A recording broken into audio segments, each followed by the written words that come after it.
Halo semuanya, kembali lagi di channel Raja Galba ya. Nah, di video kali ini saya ingin membahas tentang para investor pinjol yang melaporkan pinjolnya karena uang investasi mereka tak kunjung dikembalikan gitu ya.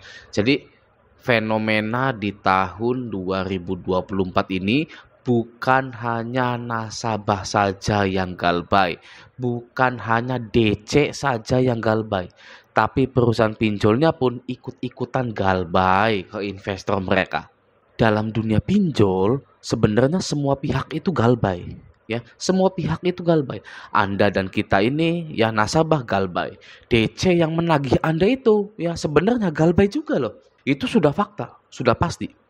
Oke, dan sekarang pinjolnya lah yang nggak bisa bayar ke para investornya. Ya, jadi pinjol itu bisnis yang merugikan semua pihak sebenarnya. Dari sisi nasabah, kita ini ditekan, diancam, sampai ada yang bunuh diri gitu kan, dipermalukan kondarnya, kantor ditelepon, ya itu merugikan kita. Nah, dari sisi nasabahnya, dari sisi karyawan pinjolnya ditekan juga ya oleh bos dan nasabahnya.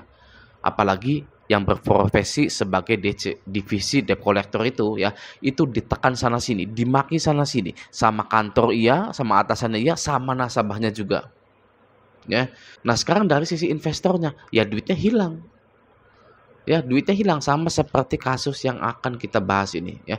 Jadi sudah saya katakan berulang kali, pinjol itu tidak ada kebaikan di dalamnya. Semuanya dirugikan oleh yang namanya skema bisnis pinjol tersebut.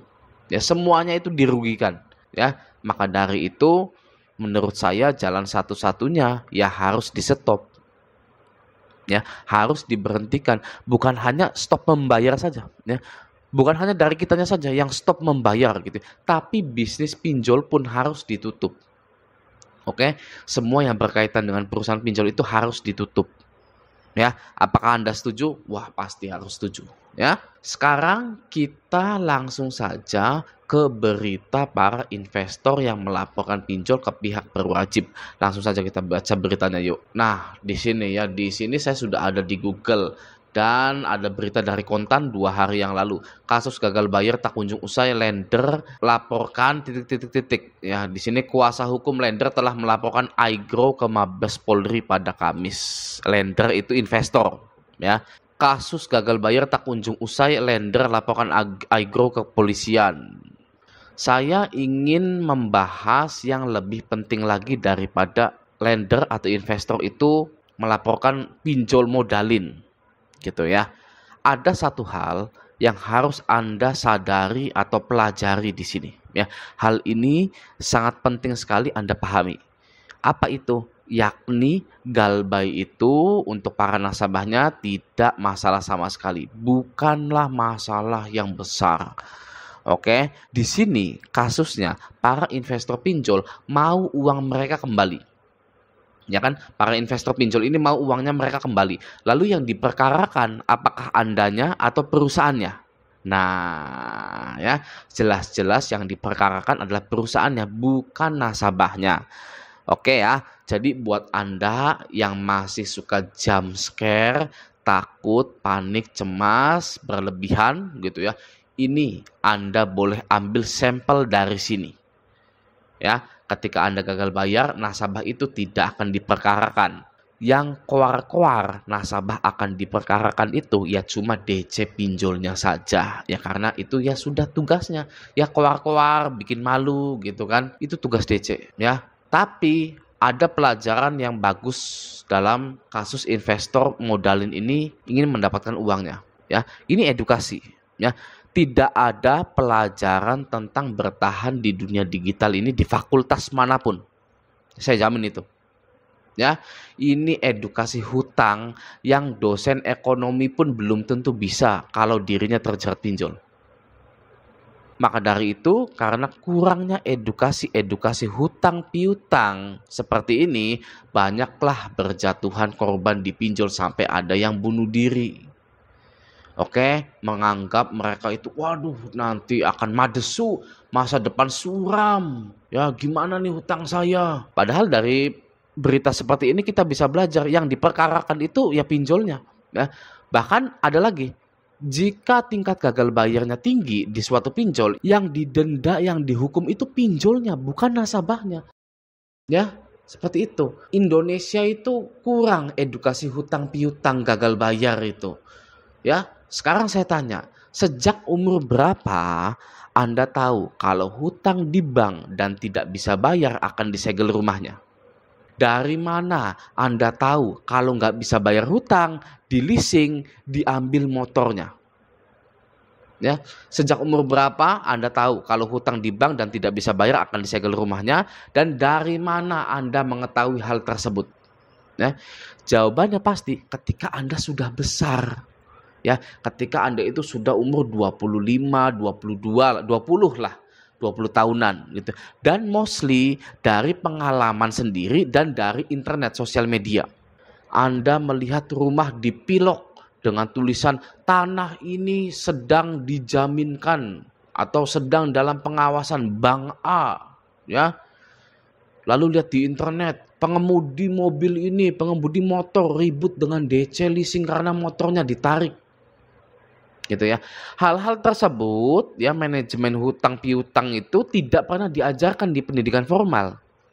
Ya harusnya dikasih tahu pada saat SMA gitu kan. Karena kita saat lulus SMA kita itu cenderung akan kredit motor, kredit mobil, kredit rumah gitu kan. Itu kita harus tahu ya bagaimana caranya pengajuan KPR. Ya kan, oh Anda harus punya gaji segini, ya terus rasio hutang itu segini gitu kan, nggak ada di SMA, SMK, bahkan di kuliah itu nggak ada. Hutang Anda harus sekian persen, pemasukan Anda harus segini gitu kan, rasio hutang seperti itu nggak ada, sehingga menimbulkan kepanikan jika nasabah ini atau masyarakat Indonesia ini gagal bayar. Gitu ya, panik lalu melahirkan action yang melanggar hukum ya. Coba misalkan kita ini diberikan edukasi seperti ini pada saat SMA. Ketika nanti Anda, para adik-adik berhutang lalu tidak bisa dibayar, motor itu akan diambil. Ya, rumah ini akan disita gitu kan. Berikut perjanjiannya. Perjanjiannya itu seperti ini. Maka dari itu janganlah panik ketika ada debt collector yang datang. Masalah perkreditan itu bisa diselesaikan secara fleksibel. Gitu ya. Misalkan Anda punya segini dulu, Anda nego pokok, nego denda, nego lain-lain gitu kan. Sehingga nanti ketika ekonomi seseorang itu goyah dan dia itu punya kredit yang banyak, yang dia tidak terlalu stres atau panik. Tapi ya sudahlah, ya mungkin anak SMA atau kuliah itu belum bisa diajarkan hutang piutang. Padahal hutang piutang itu ya penting juga sih, gitu ya. Oke. Anyway, ya bagaimanapun kita balik ke topik utama kita. Nah, kasus seperti ini ya, investor yang ingin uangnya kembali itu sebenarnya adalah salah satu juga alasan kenapa pinjaman Anda bisa auto lunas ya. Pinjol harus membayar para investornya dengan data-data mereka. Ya, pinjol nih harus membayar para investornya tapi melalui data-data mereka. Siapa yang galbay? Oh ini, investornya ini gitu ya. Pinjol ini akan cek data-data nasabahnya dan melunasi tunggakan-tunggakan tersebut untuk membayar para investornya. Maka dari itu jangan pernah takut lagi dengan yang namanya pinjol.